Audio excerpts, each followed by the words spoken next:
Jadi, supaya kamu gak ketinggalan apa yang terjadi di bagian terakhir ceritaku, aku akhirnya lulus dan memulai pekerjaan impianku. Tapi, malah ketemu Andy dan Trey di hari pertama kerja. Aku mengetahui ternyata mereka berdua adalah saudara tiri dan mereka berdua menjalankan perusahaan tempatku bekerja. Meskipun aku masih sangat suka Andy, segera semua jadi jelas bahwa mereka berdua suka padaku. Dan aku gak mau ada di antara dua bersaudara itu. Jadi, aku berhenti kerja, mengemas koper, lalu mencoba mulai awal yang baru. Aku pindah ke kota lain dan mulai membangun kehidupan baru di sana. Awalnya sungguh berat karena aku rindu sekali teman-temanku dan aku sangat merindukan Andy. Beruntungnya ku dapatkan pekerjaan di sebuah galeri mewah di pusat kota dan di sanalah aku bertemu Lian, ketua timku.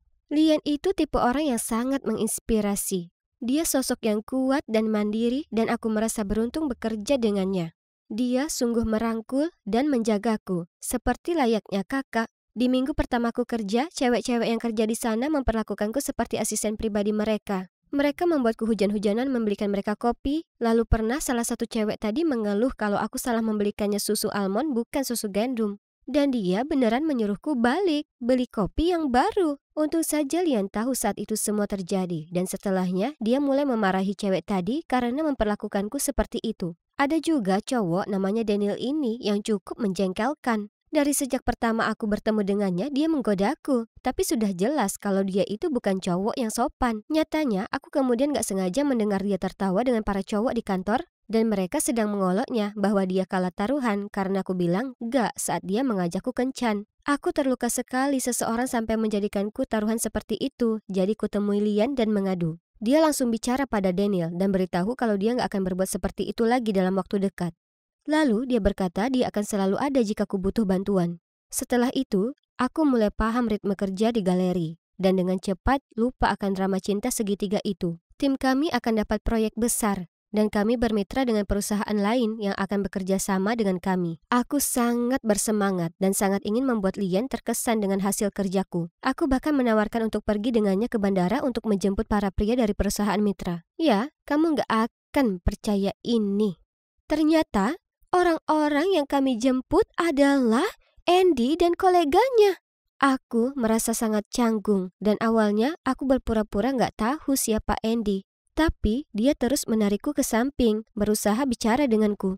Lian memandangku aneh, lalu dia bertanya apakah aku mengenalnya. Jadi ku katakan saja kalau kami ini teman sekelas saat kuliah. Aku gak bisa mengatakan yang sebenarnya. Perjalanan di mobil bahkan lebih canggung lagi, tapi untung saja Lian membuat percakapan tetap mengalir. Malahan, dia kelihatannya sangat bersemangat untuk ngobrol sama Andy. Kami akhirnya menurunkan mereka di hotel dan aku merasa lega.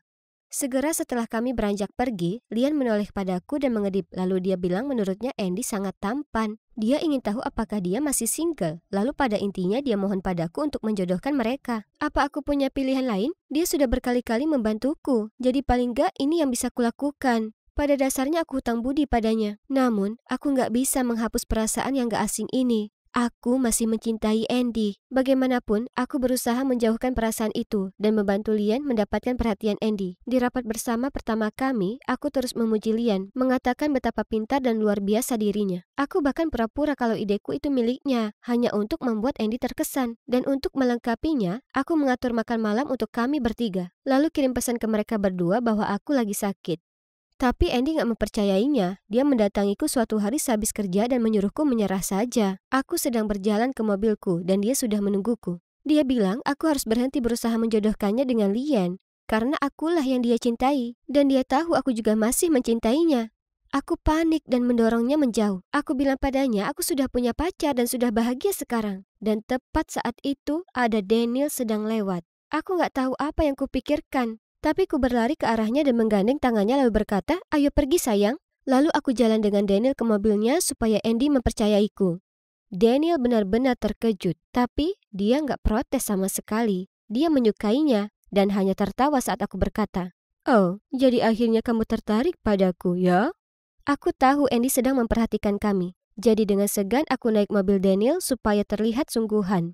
Tapi itu adalah suatu kesalahan. Segera saat pintu ditutup, Daniel mulai membelai rambutku, lalu pahaku, dan kemudian dia maju untuk menciumku. Aku harus bertahan karena ada Andy di dekat situ. Tapi saat aku tahu situasinya sudah aman, ku tampar muka Daniel, ku bilang kalau dia itu cabul. Kemudian aku lari keluar mobil sambil menangis.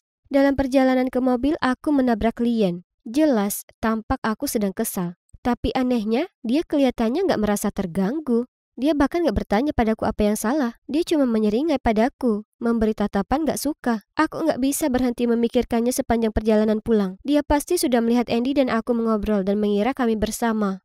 Ya, pasti seperti itu. Karena semenjak malam itu, dia memperlakukanku dengan buruk. Dia terus menyuruhku, membentakku atas hal yang tidak kulakukan. Dan membuatku kerja lembur untuk menyelesaikan pekerjaan yang awalnya gak ditugaskan padaku.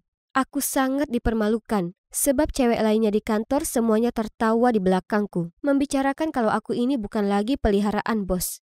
Bahkan Andy bersikap dingin terhadapku. Aku merasa begitu terluka, tapi ini salahku sendiri. Aku telah menolaknya.